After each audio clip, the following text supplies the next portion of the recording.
नमस्कार, हम हैं ड्रीम सोलर और आज हम आपको लेकर आए हैं अपने द्वारा लगाई हुई एक और साइट पर। यह साइट है 150 mm में प्री फैब्रिकेटेड।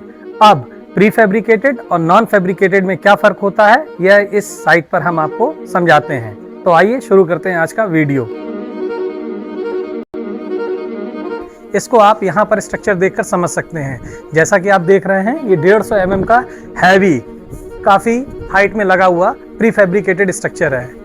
इस स्ट्रक्चर में खास बात यह होती है यह पूरा फैक्ट्री से बनकर आता है। इसमें आप अपने मन से कोई भी फेरबदल नहीं कर सकते हैं।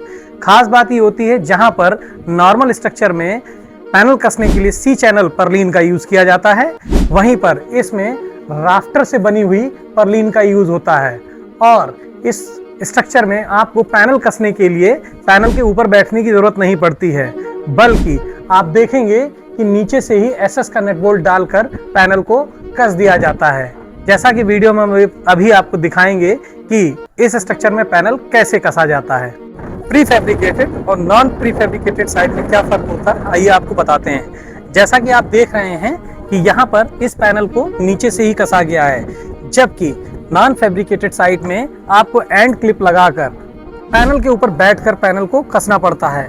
लेकिन इस स्ट्रक्चर में यह नहीं करना होता है। इससे आपके पैनल को मिलती है पूरी सुरक्षा, क्योंकि कंपनी कभी नहीं कहती है कि पैनल के ऊपर बैठकर पैनल कसा जाए। लेकिन ज़्यादातर लोग नॉन फैब्रिकेटेड साइड लगाते हैं, जिसमें उनकी मजबूरी है कि उनको पैनल के ऊपर बैठकर ही पैनल को कसना पड़ता है। साथ ही आप देखेंगे हमने जो वायरिंग की हुई है वो पूरी तरीके से पाइप के अंदर की हुई है। आप देखेंगे यहाँ पर भी पूरी वायरिंग प्रॉपर तरीके से गई हुई है, क्योंकि अगर आप किसी साइट को बेहतरीन तरीके से बनाना चाहते हैं तो उसके वायरिंग को प्रॉपर तरीके से कीजिए। बहुत से लोग ऐसा नहीं करते हैं, जिससे उनकी वायरिंग को हमेशा खतरा बना रहता है। क्योंकि सोलर प्लांट लगाना केवल सोलर प्लांट लगाना नहीं होता है, एक बेहतरीन सोलर प्लांट लगाने के लिए आपको नॉलेज की भी ज़रूरत होती है। अब आप यहाँ पर देखेंगे कि हमने यह जो प्लांट लगाया है उसका फ्रंट बेस बहुत ही नीचे है, क्योंकि यह प्लांट एक मोंटी यानी कि अंटिया के ऊपर लगा हुआ है। कई बार ग्राहक अपनी जिद में इस प्लांट को अंटिया के ऊपर ही लगवाना चाहते हैं। नतीजा क्या होता है? धोने में असुविधा।